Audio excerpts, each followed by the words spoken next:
And I'll invite our panellists to come up on stage and find some seats. I'm going to hand over to Tiffany to actually facilitate our next panel. So welcome. Thank you. So I'm the Executive Officer of the Climate Emergency Darebin Committee. So this is a committee that's been set up by Darebin Council to help them implement the climate emergency response. So it's really important. They've announced a climate emergency declaration, but how do we actually do that? How are we doing that within Darebin, and how are we looking at mobilising across the country and internationally? So we have a committee that's made up of community members, 6 community members, our executive officer, our CEO of council, and councillors as well. Now, joining me today are 3 of our committee members. Adrian Whitehead, who is one of the founders of Beyond Zero Emissions, Vanessa Petrie, who is the CEO of Beyond Zero Emissions, and Brennan, a communications expert. So I guess my question for all of you is an open one to start with. How did you get involved in Climate Emergency Darebin? How did you become part of the committee, and how does your work and your history relate to the work of Climate Emergency Darebin? Who would like to start? Okay. Yeah, so I'm a climate emergency campaigner from a long time ago. I'm an old forest campaigner. I've campaigned for environmental issues a lot of my life. And in 2003, after the European heatwave and floods in preceding years, I decided that the climate emergency was happening then, because those events were something that was meant to happen in 2100 or 2050 or some time beyond my lifetime. And if they were happening now, and there were 70,000 people killed in that European heatwave, it had already hit unacceptable levels as far as I was concerned. So, cut a long story short, after years of campaigning, a lot of climate emergency communication, we got to the point where, having similar to Bryony, having run as candidates, we had a series of conversations with councillors. The councillors passed the acknowledgement and then decided to take it that next step. They produced the climate emergency plan, and a part of the thing that Trent had already set in train was a community consultation organisation, Darebin Energy Foundation, that morphed into Climate Emergency Darebin. And what I've seen with climate campaigning is you might go and set up a climate action group, and 6 months later they're working on plastic. Now, that's great, plastic's fine, but we have to someone has to hold the edge. Someone has to ask for what needs to be done and not pull back. So I felt it was just important for me to get on the board and hopefully put in my experience as a botanist and a campaigner and stuff into the board. I am a member of the Climate Emergency Darebin Committee because Philip Sutton suggested that I might apply because they were open, and I want to spend my time with organisations that are willing and able and prepared to roll up their sleeves and just do what needs to happen to get to zero emissions very quickly. So I thought that was a top idea and I applied. But the bigger picture really for me happened a few years ago. I studied environmental engineering. I have a master's in environmental policy and governance. I'd spent 18 years working for local and state government in transport and sustainability and waste and resource recovery. So I know about global warming. I've known about it for a very long time, and I've roughly had a career in that area. But in about 2015, in my Facebook feed one day was a cartoonist, who had drawn a cartoon to explain what was happening in Syria.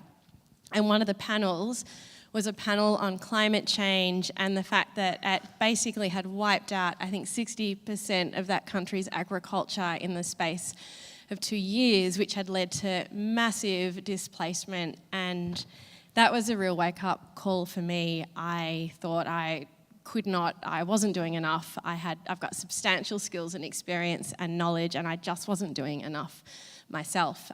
So I went looking for a new job, and I was really fortunate to end up at Beyond Zero Emissions.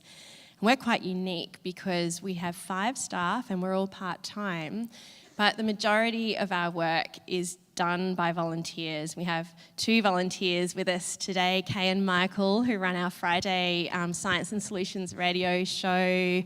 Thank you. I can see James.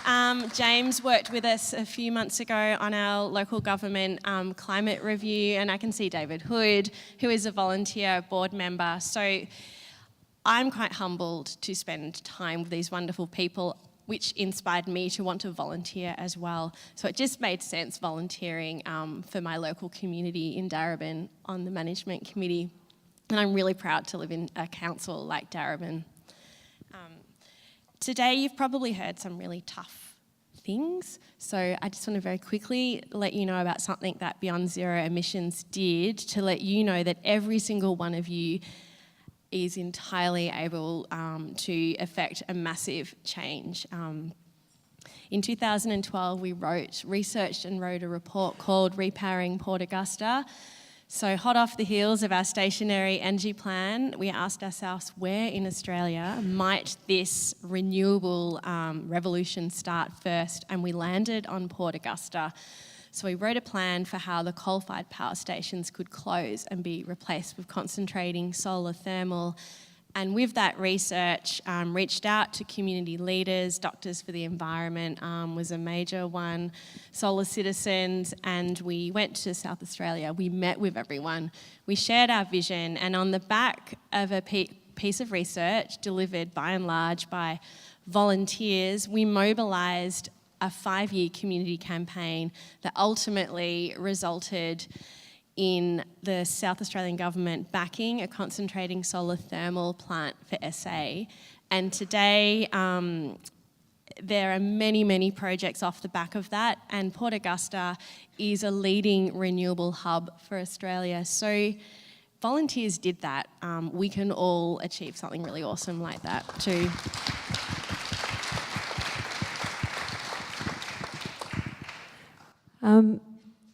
I'm probably the odd one out on the committee in that I don't have an activist background. I come from a background in journalism in rural and community newspapers, and I did have a stint at Sustainability Victoria back when, in the hopeful days when we actually thought we were going to get a price on carbon. I don't know if you remember those days.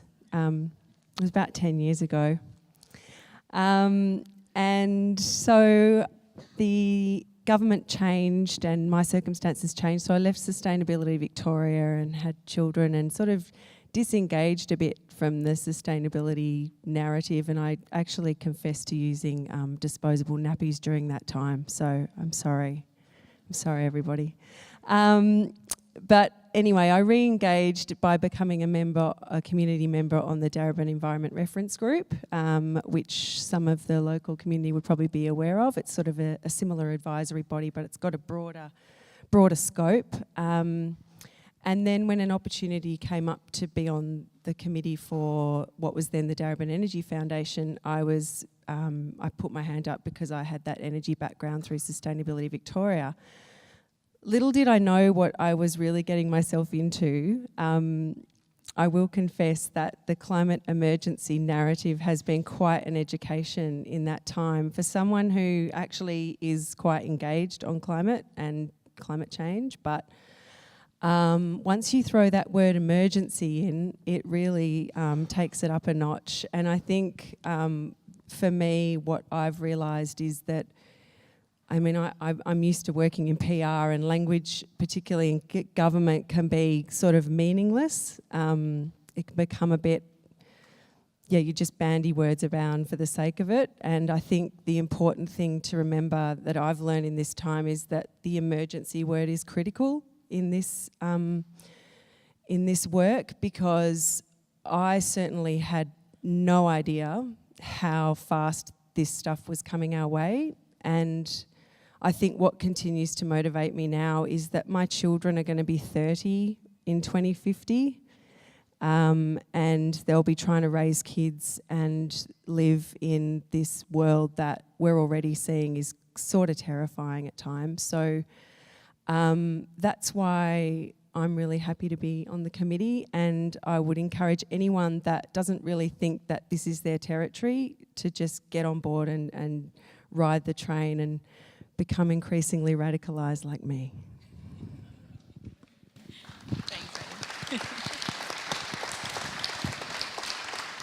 Thank you, everyone. So this one's for you, Adrian. Your focus in Climate Emergency Darebin is particularly looking at drawdown. Why is drawdown of emissions so important, and why is it important to go beyond looking at reduction of emissions? Yeah, so everyone, I assume everyone's got the point that hands up, there are too many emissions in the air now. Yeah, okay, good. Okay, we got it. I teach various things at Series as part of my effort to earn money occasionally. You get grade 6 kids and run through climate with them for 15 minutes, and they will give you all the answers down to, have we gone too far? Yes. Do we need to get a global cooling? Yes. Why haven't our government's doing a good job? Are your parents very nice people? No, only joking. Moving on. And you keep going, and even to the point where you say, why aren't we acting? And some bright spark in every class will say money, because they realise that a coal company doesn't want to stop selling coal, or an oil company doesn't want to stop selling oil, and they give some of that money to the pollies. So we've gone too far. Kids work it out. We need to draw down those emissions that we've put up there in the first place. And there's two ways we can focus on that, getting those emissions out. We stop putting them up there, and at the same time, we start kicking in those processes that are pulling them out. Now, one gas called methane will drop out of the atmosphere pretty quickly after 10 years. So pretty much once we've stopped fracking, once we've stopped digging the coal up, once we stop eating cows, milk and dairy, etc., right, that gas goes away. And it's really important because we're actually far too hot now, okay? So we need to do that. The longer term problem is CO2. Now, from a council perspective, how can a council engage in a way of reducing CO2? You can plant some trees, yep, that's great, helps urban heat island effects, reduces death rates in heat waves, creates a nicer environment for everyone, but the amount of CO2 you're going to draw down is not that huge. What we do have in council is a lot of green waste, a lot of food waste. That food and green waste can be put into a process, an industrial process called pyrolysis. It's a low oxygen cooking of that biomass, and the volatiles cook off, leaving behind a stable carbon that you can reincorporate into agriculture, into gardens, into parks, underneath trees, etc., and it helps all those things grow. It's called biochar. So councils can have a key role in enabling drawdown through a biochar project. And we were out there at Manningham with Tiff and some of the Darebin councillors. We also bumped into some people from the Shire of Yarra Ranges. There's Julian I met out there, and we did a site tour of a working biochar facility that turns Manningham's green waste into biochar. So hopefully we can get something like that, at least at a small scale to start with, potentially at a really big scale. There's $500 million sitting in a fund from government from waste collection that is unspent at the moment. So the money is there to this sort of thing that councils can contribute significantly to drawdown, because there aren't very many drawdown options beyond putting that vegetation back, rebuilding soil carbon, and of course in those areas we're putting the vegetation and the soil carbon that was there a long time ago. So we've got to find ways to get that excess carbon that's coming from the coal and the oil and the gas that we're still putting out today. Thanks, Adrian. So this one's Vanessa. So you're coordinating the mobilisation and engagement group of Climate Emergency Darebin. How do you see that group working, and who do you think are the key opportunities in terms of engagement, in terms of demographics and sectors? At our planning day a few months ago, we set ourselves the target of recruiting 1,000 champions to engage 10,000 people. So that there are the numbers of what we're aiming to achieve. I think long and hard about how to engage people in climate action, as we all do in this room. And we heard that Darebin is a hotbed of activists, and I'm not going to deny that. I think we're overtaking the People's Republic of Moreland very quickly, and that's a great thing. I've heard Philip say this often. we need to speak to everyone. Everyone needs to be engaged to do the work we need to do. So I think it's really important that we connect with people in our community that may not think of climate change at all, don't know really what it is, don't really have a clear, they just don't know what is happening, what is going to happen, and they're the people I think we need to work really hard at reaching out to. Through my work at Beyond Zero Emissions, I think that there's really huge opportunities in finding common ground with businesses, with investors, because these people, we're seeing really great leadership across some of that sector, moving to invest in zero and low carbon, and a business leader can be a really powerful advocate for change. So I think there's a lot of opportunity looking within the businesses within Darebin, looking at community leaders as well. So people who are already leaders within their community, we need to find ways of reaching out and finding common ground, understand what a business does, what a community house manager does, what do they do, what's important for them, and then find what we have in common and start that conversation. I just realised I'm about to say something that might offend Luke, but I'm going to say it anyway because there's minimal filter between my brain and my mouth. But I go to the Sustainability Festival every year, and it's a really important event. We love it, and yet I see sometimes that perhaps we might get into a bit of a loop of just talking to what we call the converted, and we absolutely need to break out of that. I mean, that is incredibly important still, but we need to find other people. And I was at the Beyond Coal and Gas Jamboree a few months ago, and John Hepburn, the director of Sunrise, reminded us all that we are the climate movement, and we call ourselves that. But in actual fact, there are bankers, there are engineers, there are public servants. They are the climate movement as well. They just don't realise it, and we need to reach out to them and get them on board as well. I think that's a pretty big aim for us. Thanks.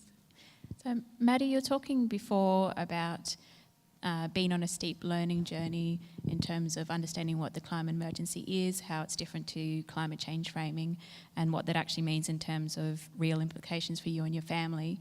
How does that relate to the work that you're doing within Climate Emergency Darebin, coordinating the communications team and communications work that we're putting out? So there is obviously a bit of I think Gavin mentioned before, we've been through quite a process at the council, sort of framing the messaging, as we call it, in terms of how you position it and how you talk to the community about it. And we're still working through that, so I'm not going to pretend I have all the answers, but my personal view is that and this is informed by a journalism background, is that you really do need to base it on truth. I think that,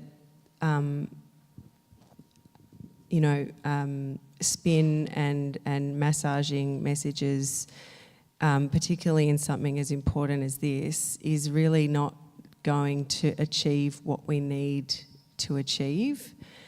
Having said that, the science is scary, and the emergency message is scary, and a lot of people may have very strong reactions to it. I know I have, and I've oscillated between despair and hope, and a lot of despair, and quite frankly I would just wish someone else would fix the climate emergency.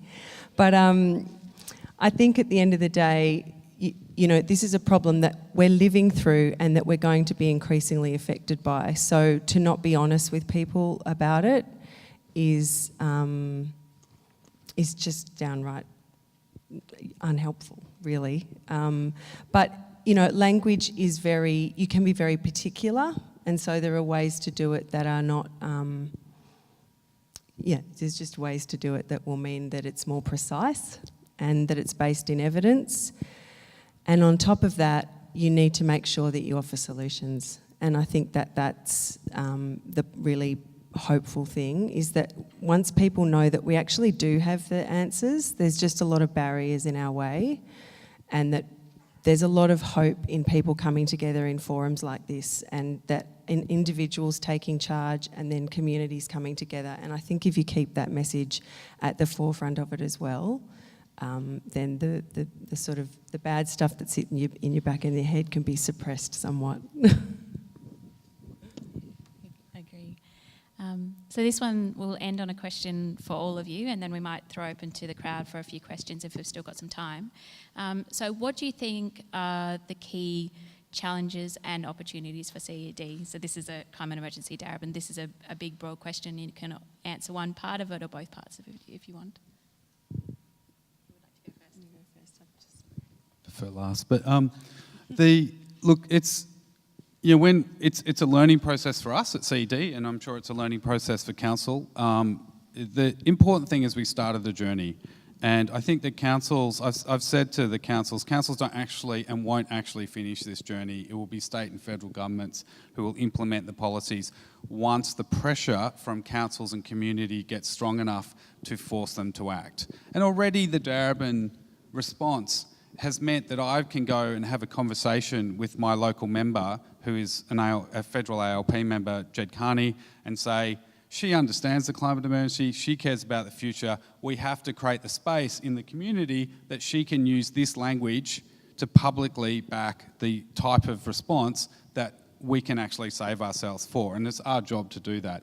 Now, I think there's a lot of challenges within CED. For me personally, I'd like to get to my lived experience of it was when I was working in government. I joined the bushfire housing team, and it gave me so much hope, because in response to an emergency, the back end of it, the government gathered together a bunch of public servants who worked really, really hard to get outcomes really, really fast, all right?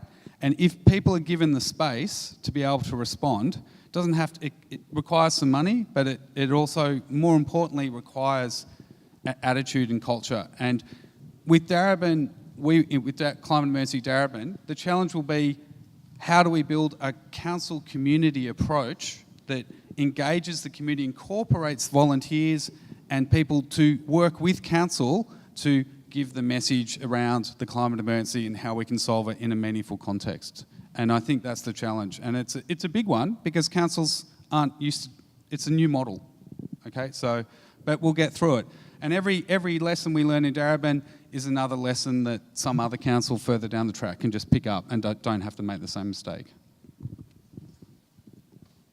And I completely agree, Adrian. And it's really hard, and it takes a really long time to build trust, to collaborate meaningfully, not just rhetoric, but to actually collaborate. And often when you're looking at a cultural change you're trying to achieve, it can be 5 to 7 years to really bed it down, but we don't have that time. So on top of the things that Adrian was talking about, we need to build that trust very, very quickly. We need to engage communities very, very quickly, and I think that's not to be underestimated as well. And one of the reasons I just love living in Darebin is all my career I've seen people put sustainability side by side with the real work of whatever department is doing, and making a decision about building a road, or are we doing policy X or Y, and what are we doing about sustainability? I'll just write this stuff.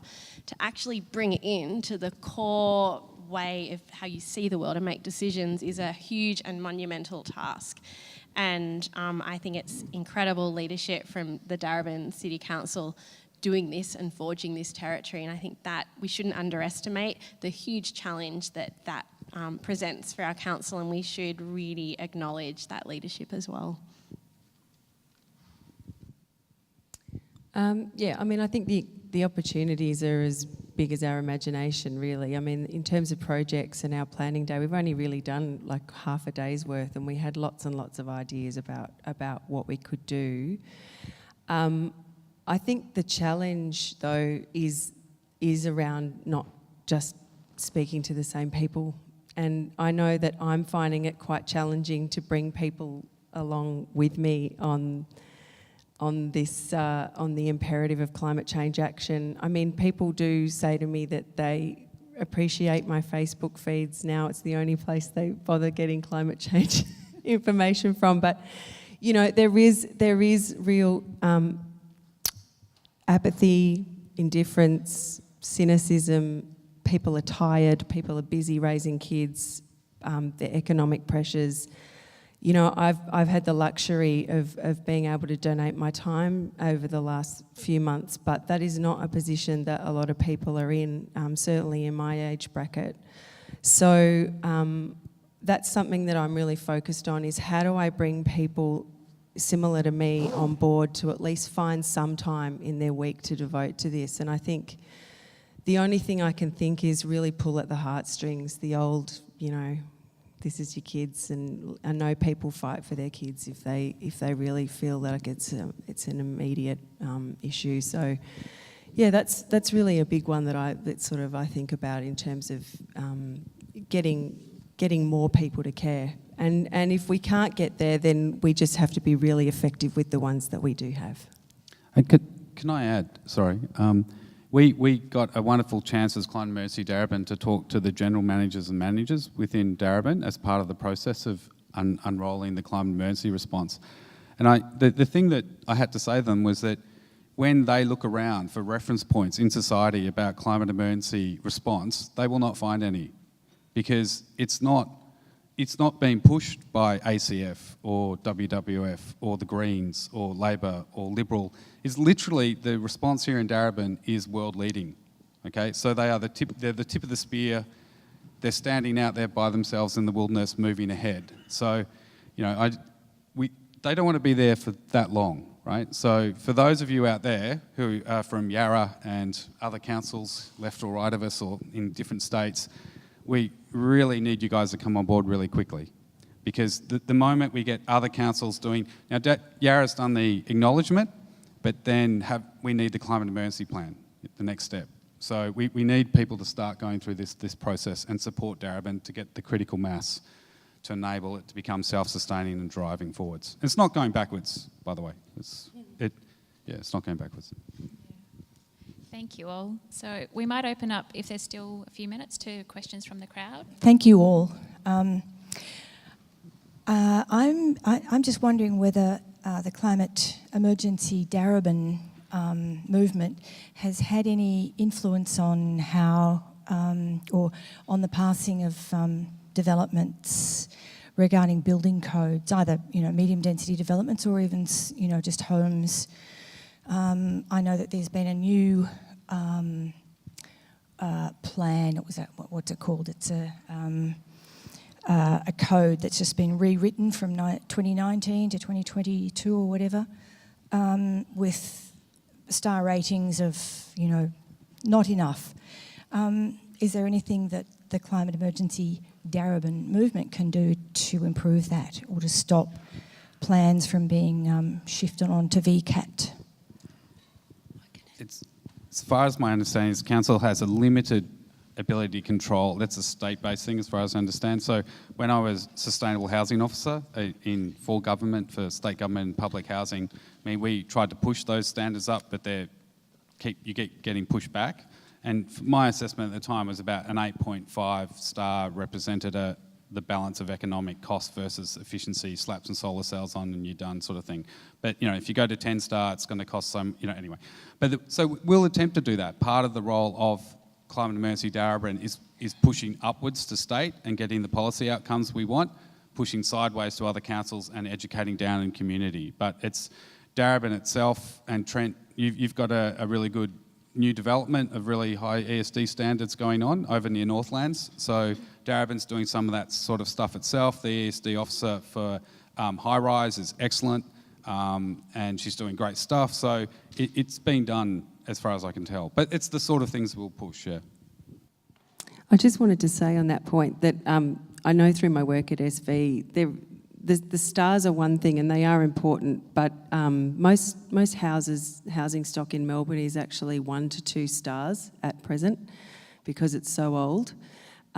So the real opportunity is anytime someone renovates or just simple measures of energy efficiency at home will boost houses up to 4 or 5, and that's really where our focus could be as well, rather than, I mean, it's important the new housing stock has panels and batteries and all those things, but there's a massive, massive opportunity still with just the existing housing stock, and there is a renovations guide for those that are interested on the SV website. Hi, yeah, my name's Beth. I'm an anthropologist and I conduct social research on this stuff. So I was really encouraged to hear you talk about the trust building that's necessary in this cultural shift. I feel like we've heard a lot today about education and offering solutions, and I feel like everyone's pretty on board with those aspects being necessary.